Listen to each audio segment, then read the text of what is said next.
جن کے پیار نے ہمیں گھر پہ ہونے کا احساس دلایا۔ آج کی اس باوقار تقریب کا حصہ بن کر میں خود کو خوش نصیب سمجھتا ہوں۔ مجھے یاد آ رہا ہے آج سے 1.5 دہائی پہلے میں ایک پروجیکٹ پہ کام کر رہا ہوں، عربی کی ہم اثر شاعری پہ، اس کے 2-3 زبانوں میں تراجم کا ایک پروجیکٹ تھا، بہت بڑا پروجیکٹ۔ تو عربی کے بہت بڑے موجودہ دور کے شاعر پروفیسر نجار قابانی صاحب کو سعودی سرکار نے ریپرزنٹیٹیو بنا کے بھیجا تھا ہندوستان، تاکہ بھارت کی کچھ نمائندہ زبانوں میں عربی کی ہم اثر شاعری کا ترجمہ کیا جائے، اس پہ مقالے لکھے جائیں، بات کی جائے۔ تو ان کے ساتھ بہت دن تک رہنے کا موقع ملا، ہندوستان کے کئی شہروں میں گھومنے کا موقع ملا۔ ہم الگ الگ شہروں میں جاتے تو وہاں کے دانشوروں سے بات ہوتی، کبھی ہندی کا اور سنسکرت جاننے والا کوئی ادیب سامنے ہوتا تو ہم بات کرتے، وہ چپ چاپ تماشا دیکھ رہے ہوتے، سمجھ میں کچھ نہیں آتا۔ اس کے 3 منٹ کے بعد ہماری گفتگو دوسرے شخص کے ساتھ شروع ہو جاتی، تو ہم اردو اور فارسی آمیز الفاظ کا استعمال کرتے ہوئے ان سے مخاطب ہوتے۔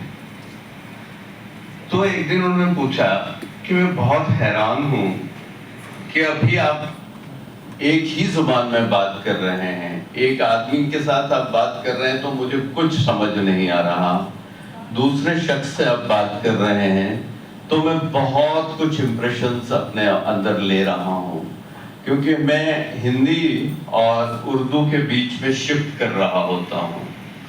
تو جب ہم اردو کی بات کرتے ہیں کہ بہت سا عکس اس میں عربی زبان کا آ ہی جاتا ہے، ہم بہت سے الفاظ جو ہیں وہاں سے محفوظ ہیں، جو ہم عام زندگی میں عام بول چال کی زبان میں استعمال کرتے ہیں۔ تو بھارت کی یہ کثرت جو ہے وہ لسانی سطح پر ہی نہیں ہے، زندگی کے ہر شعبے میں ہے۔ ہم جس علاقے سے آتے ہیں وہ شاید اردو کی آخری ایسی بستی بچی ہوئی ہے پورے ہندوستان میں، جہاں مادری زبان کسی کی اردو نہیں ہے، لیکن وہ ہر شخص اپنی مادری زبان سے زیادہ اردو سے محبت کرتا ہے، اور اس لیے یہ وہ ایک واحد خطہ ہے پورے دیش میں جہاں کوئی یہ نہیں مان سکتا کہ اردو کا مستقبل مخدوش ہے یا بہتر نہیں ہے۔ انہیں خدشات ہیں اپنی کشمیری زبان کے مستقبل کو لے کر، لیکن اردو کو لے کر وہ ان کے پاس پورا سا یقین ہے، کیونکہ ہماری عام زندگی میں اردو برتی جاتی ہے۔ وہاں جتنے اخبارات چھپتے ہیں، وہاں جتنی الیکٹرانکس چینلز، الیکٹرانک میڈیا کی چینلز چلتی ہیں، وہاں جتنی کتابیں چھپتی ہیں، ان کا 90% حصہ اردو کا ہے، جبکہ وہاں کے لوگوں کی مادری زبان کشمیری ہے۔ تو وہی ایک سرزمین ہے جہاں پہ ہر شخص کثیر لسانی ہے، کوئی نہیں کہہ سکتا کہ مجھے ایک زبان آتی ہے یا 2 زبانیں آتی ہیں۔ اعجاز بھائی کو دیکھ لیجئے، کشمیر سے ہیں، ابھی فارسی کے ہیڈ آف ڈپارٹمنٹ رہ کر کے اب اردو کے ہیڈ آف ڈپارٹمنٹ ہیں، لنگوسٹکس کے ہیڈ ہیں، اس کے ساتھ انہوں نے کشمیری میں 10-12 کتابیں لکھی ہیں، جہاں میرے ساتھ جاتے ہیں انگریزی میں اپنی پیپر پریزنٹیشن کرتے ہیں، تو 5-6 زبانیں تو ان کو بھی آتی ہیں۔ تو ہر ایک شخص کو 5-6 زبانیں کشمیر میں آنا ایک عام بات ہے۔ تو ایک ہم آہنگی کا ماحول وہاں پر ایسا بنا ہوا ہے، لسانی، تہذیبی، فکری، علمی، کیونکہ ہر ایک زبان اپنے ساتھ وہ ایک فزیکل باڈی تو زبان ہوتی نہیں ہے، زبان کا ایک اپنا علاقہ، فکر کا، فلسفے کا، دانشمندی کا، تہذیب کا، تمدن کا، تاریخ کا ایک بہت بڑا میراث اس کے پیچھے ہوتا ہے۔ تو جب بھی ہم اپنی زبان سے باہر آ کر کے کسی دوسری زبان کے علاقے میں داخل ہوتے ہیں تو ہم اس زبان کو ہی نہیں سیکھ رہے ہوتے ہیں، ہم اس زبان کے ساتھ ہی ہمارا رابطہ نہیں بنتا، بلکہ ہمارا رابطہ اس تہذیب، فکر، تمدن، تاریخ، فلسفے، نظریات اور طرز زندگی کے ساتھ بھی ہو جاتا ہے۔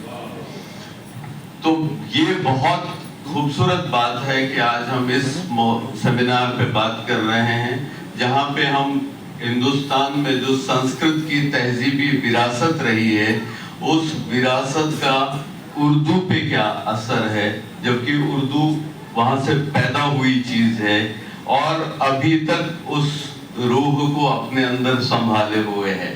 کچھ 2-3 باتیں کر کے میں آپ کی توجہ چاہوں گا کہ ہمارا جو آج کل بہت پولیٹیکلی یوز ہوتا ہے منتر، لیکن وہ ہماری ثقافت کو ریپرزنٹ کرنے والی چیز ہے، وسودھیو کٹمبکم کا، جو ہتوپدیش میں بھی ہے اور ہمارے مہا اپنشد میں بھی ہے۔ یہ اسپرٹ جو اس شلوک کے ٹکڑے کا ہے، پورا شلوک ہی ایک ہی اسپرٹ کو لے کر کے ہے کہ جو آدمی آپ اور میں کے درمیان کا تفرق پیدا کرتا ہے، وہ آدمی ہمارا نہیں ہے۔ ہماری سوچ تو یہ ہے کہ پورا دنیا ہی ایک ہمارا گھر ہے، ہمارا پریوار ہے۔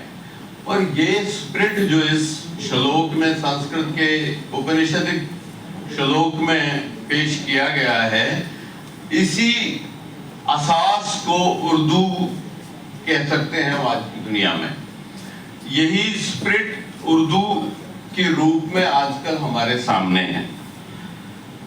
سنسکرت لفظ اگر ہم دیکھیں تو سنسکرت کے معنی بھی ہوتے ہیں جو پرفیکٹلی تشکیل دیا گیا ہو، اور آج ہم اردو کی بات کریں تو یہ لفظ میں اردو پر بھی لاگو کر سکتا ہوں کہ اگر ہم کسی بھی زبانی حلقے میں، کیونکہ 2-3-4 زبانوں کے ساتھ ہمارا بھی رابطہ ہے، تو اردو کو بھی ہم پرفیکٹلی کنسولیڈیٹڈ بھاشا کر سکتے ہیں، جو سنسکرت کے لغوی معنی ہیں۔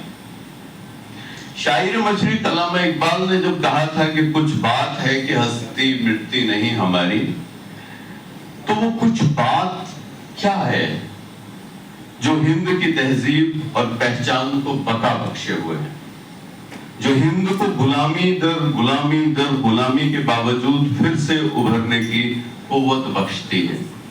وہ کچھ بات ہے یہاں کی جاویداں فکر، جس نے تفرقوں اور تقسیم کاریوں کو کبھی قبول ہی نہیں کیا، جس نے ہر نئی یا مخالف سوچ تک کو اپنی رنگا رنگ فکر کی زنجیر کا حصہ بنا دیا۔ اس سے نہ صرف ہند کے وجود کو استحکام اور دوام حاصل ہوا، بلکہ علمی سطح پر، فکری سطح پر یہاں کی سرزمین بے حد زرخیز ہوئی۔ ہماری تاریخ کا کوئی ایک دور ایسا نہیں ہے جو تابناک رہا ہو اور دوسرا دور ہم اس سے الگ کر سکیں۔ ہماری پوری تاریخ میں اس فکری تابناکی کی جھلکیں ہم دیکھ سکتے ہیں۔ جب علامہ اقبال کہتے ہیں کہ سارے جہاں سے اچھا ہندوستان ہمارا، تب ان کے سامنے ہندوستان کا نقشہ ہی نہیں ہوتا، یہاں کی آبادی نہیں ہوتی، بلکہ یہاں کی ہزاروں سال کی وہ تاریخ، وہ تہذیب، وہ فلسفہ، وہ فکر، وہ فنون، وہ علم و فکر کے خزینے ان کے روبرو ہوتے ہیں، جو اس نقشے میں ایسے رنگ بھر دیتے ہیں کہ یہ مصرع ہمیشہ کے لیے ہماری دھڑکنوں کا حصہ ہو جاتا ہے۔ سنسکرت اس عظیم تہذیبی اور تاریخی ورثے کی بنیاد ہے جسے ہم آج کئی لسانی مملکتوں کے ذریعے جی رہے ہیں۔ ایک اہم رول سنسکرت کے بعد کی درباری زبانوں نے جب کیا تو ان میں پراکرت کی کئی صورتیں، بعد میں پالی، فارسی، اردو اور انگریزی کی بڑی اہمیت رہی ہے۔ اس لسانی تسلسل کی اہمیت کی سمجھ ہمیں ہندوستانی تہذیب کی تفہیم میں بے حد مددگار ثابت ہو سکتی ہے۔ سنسکرت کے پورانک کال کی ایک اکتی ہے جو مجھے یاد آ رہی ہے، وہ ہے کہ میں نے جن صداؤں سے تمہیں پکارا، ان صداؤں کو تم نے زبان کا درجہ دیا، تم اپنی زبان میں وہ صدائیں دہرا دینا، کوئی اور ان صداؤں سے کوئی نئی زبان تشکیل دے گا۔ اور یہ سلسلہ جاری رہے گا. پھر وہ لوگ جن سے ہم دونوں نا آشنا ہوں گے وہ یہ صداؤں اور زبانوں کا کھیل جاری رکھیں گے، یعنی مجھے اور تمہیں جاویدانی بخشیں گے. آج جب ہم دو اہم زبانوں سنسکرت اور اردو کی مشترکہ لسانی ادبی ثقافتی وراثت پر نامور عالموں کے تاثرات سے فیضیاب ہوں گے، مجھے صداؤں میں پنہاں ہند کی آتما کی آواز کو نئی زبانوں میں منتقل کرنے کی اس قدیم پورانک اکتی کے ذریعے بات کو زیادہ بہتر طریقے سے سمجھنے میں مدد ملی ہے. یہ نظریہ ہمیں اجتماعی طور پر بھی رہبری کر سکتا ہے. کئی سال پہلے جب میں قدیم سنسکرت شعریاتی نظریات کی تشکیل سے متعلق تحقیق کے سلسلے میں پورے ملک کی یاترا پر تھا تو میرے ایک دوست نے مجھے خاندانی چشتیہ اجمیر کے ایک باکمال روحانی بزرگ اور جید عالم حضرت سید جلال الدین چشتی رحمت اللہ علیہ کی بوجھ پتر پر لکھی ایک تحریر کی زیارت کروائی، جس میں انہوں نے کچھ شعری جمالیاتی اصلاحات، قدیم سنسکرت شعری جمالیاتی اصلاحات پر فارسی میں تشریح کی تھی.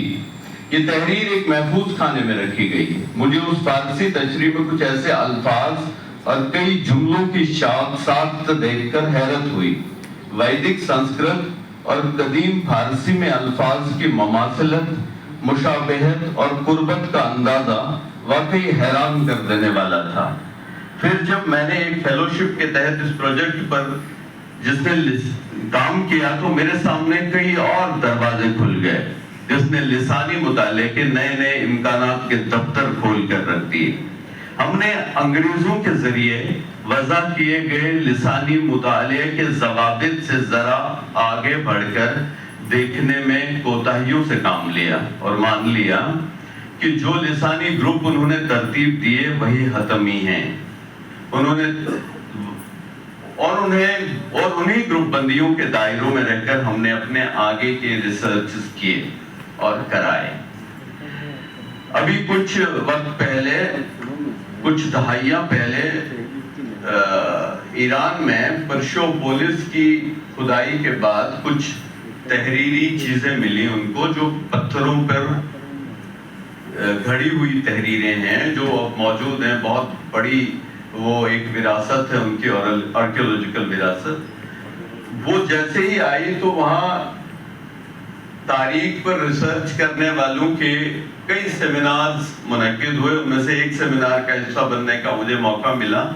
تو وہ کہہ رہے تھے کہ اس ایک کھوج نے، کچھ پتھروں کی دریافت نے، بازیافت نے ہماری تاریخ کے جو ابھی تک کے نظریات تھے ان پر بہت بڑے سوالیہ نشان پیدا کیے ہیں. اب ہمیں ریویزٹ کرنا پڑے گا اپنے اینشنٹ ہسٹوریکل ڈاکیومنٹس پر اور اس کو نئے سے لکھنے کی ضرورت ہے. اسی طرح جو لسانی اور ادبی نظریات ہمیں پیش کیے گئے ہیں ان کی کھدائی بھی اس طرح کے سیمینار سے ہوتی رہتی ہے اور نئی نئی کھوجیں جو لوگ کر رہے ہیں ان سے ہمیں بھی کچھ سیکھ کر کے ازسر نو ان چیزوں کو دیکھنے کی ضرورت ہے.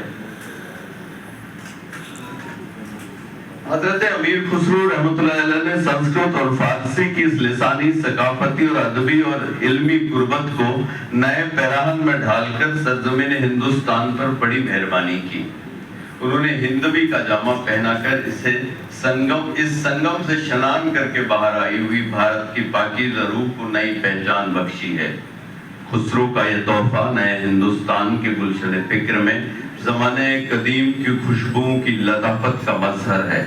یہ ایک تابناک شروعات تھی لیکن بعد میں کئی ایسے لوگ بھی آئے جنہیں قطعاً اردو کے خیر خواہ نہیں کہا جا سکتا، جنہوں نے اپنی نادانی کا مظاہرہ کرتے ہوئے اردو کا رشتہ سامی سمیت دیگر دوسری لسانی اور تہذیبی عناصر تک محدود کرنے کا اصرار کیا، اور وہ بھی اس قیمت پر کہ ہمیں پالی، پراکرتوں اور اپبھرمشوں سے اردو کو دور کرنا ہوگا.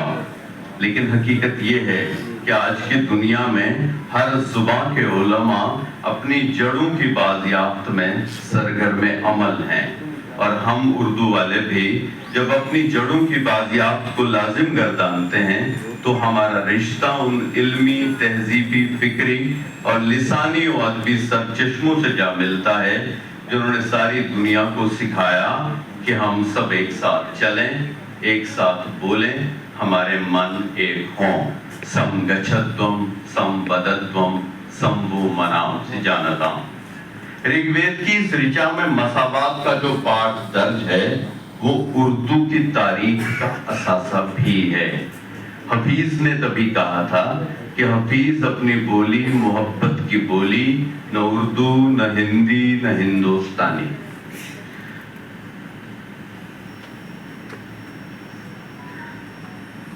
سنسکرت زبان و ادب کی نمائندہ کتابوں کے جو تراجم اردو میں موجود ہیں وہ اس بات کا باصدائے بلند اعلان ہے کہ اردو سنسکرت کی وارث بھی ہے اور امین بھی۔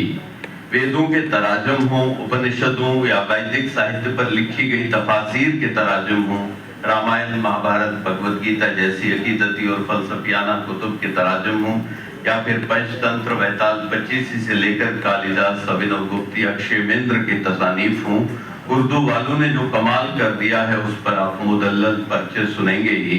یہ سلسلہ آج تک جاری ہے اور آئندہ بھی جاری رہے گا۔ ہم اب بڑی تیزی کے ساتھ استعماریت کے اثر سے باہر آ رہے ہیں۔ پوری دنیا کی طرح ہم بھی اپنے اصل کی طرف لوٹ رہے ہیں۔ یہ وہ اصل ہے جو عقیدے کا محتاج نہیں۔ یہ اصل ہمیں وحدت میں کثرت سکھاتا ہے، ہمیں حضرت امیر خسرو جیسا بناتا ہے۔ ہمارے اسلاف نے اردو کو تنگ نظری کا شکار کبھی ہونے ہی نہیں دیا۔ اردو میں ہند کی روح کو بسایا، تبھی اس زبان کی شیرینی کا جادو پوری دنیا میں سر چڑھ کر بولتا ہے۔ ہمارے اکابر سنسکرت کے اور اس کے زیر سایہ نمود پا چکی کئی دوسری زبانوں کے اثرات کو قبول کرتے ہوئے ایک ایسی لسانی فضا قائم کرنے میں کامیاب ہوئے ہیں جس کی کوئی اور مثال ملنا ممکن ہی نہیں۔ دامن اردو میں سنسکرت، پالی، پراکرتوں، اپبھرمشوں کے ساتھ پہلوی قدیم فارسی کی زرخیزیت بھی سمٹی ہوئی ہے۔ اس دامن میں قدیم ہندوستان اور ایران کے گلستانوں کی خوشبو محسوس کی جا سکتی ہے، اور ہماری نئی نسل اس زبان کے دامن کو اور مالا مال کرنے کا حوصلہ رکھتی ہے۔ دنیا بھر کے عظیم فلسفوں اور افکار کو ہند کے کینوس پر اتار کر دیکھا اور پرکھا جانے لگا ہے۔ میں نے حال ہی میں ابن عربی اور کشمیر کے ادویت کے فلسفے پر تقابلی مطالعے کی ایک کمال کی کتاب اردو زبان میں دیکھی ہے۔ اس طرح سے جو دیگر موضوعات پر کام ہوا ہے ان میں امام غزالی اور اپنشدوں کا تقابلی مطالعہ، ہندوستانی قدیم شعریاتی نظریے اور عالمی جمالیاتی فکر کا تقابلی مطالعہ، اور لاؤ سے رومی اور کبیر ایک مطالعہ، اس طرح کے کام اردو زبان کے افق کو اور وسعت بخشیں گے۔ اس زبان کے تعلقات سنسکرت اور دیگر بھارتی زبانوں کے ساتھ ساتھ بین الاقوامی زبانوں، تہذیبوں اور فلسفوں کے ساتھ اور استوار اور مضبوط ہوں گے، اور جو وسودھیو کٹمبکم کی سوچ ہے اس کو مزید استقامت حاصل ہوگی۔ اردو میں اسلامی عقیدتی، مذہبی اور دینی علوم نے اس زبان کی رنگت اور مزاج کو کافی متاثر کیا ہے اور اسے نئی طرح اور وسعت عطا کی ہے۔ برصغیر میں یہ زبان مذہبی تعلیم و تربیت اور عقیدتی کانٹینٹ کا سب سے بڑا وسیلہ ہے۔ سوچئے جس زبان کی روح میں ہزاروں سال کے ہندوستانی فلسفے، تہذیب، فکر اور نظریات گھل مل گئے ہوں اور اسی گھول سے یہ زبان تشکیل پائی ہو، تو اس میں نیا عقیدہ، نئی فکر، نئے نظریات اتنی آسانی سے اور اتنے بااثر انداز سے کیسے داخل ہو پائے، جس نے ایک ایسا رنگ، ایسی صورت عطا کی کہ اسے آفاقی بنا ڈالا، بالکل اسی طرح جس طرح ہندوستانی فکر پوری دنیا کو آفاقی بنا دیتی ہے۔ ایک زمانے میں جو مقام ہند میں سنسکرت کا تھا، آج کے ہندوستان میں کوئی مانے یا نہ مانے وہی مقام اردو کا ہے۔ کچھ شلوکوں، سوکتوں کی، کچھ رچاؤں کی زمین، آیتوں کی اور ولیوں اور پیروں کی زمین، گلشن اردو ہندوستان ہے واللہ کمال، خوشبوئے گنگو چمن یہ اور دکن کا جمال، ہم نے اردو کہہ دیا تم نے سنا ہندوستان، ہم نے اردو کہہ دیا تم نے سنا سارا جہاں۔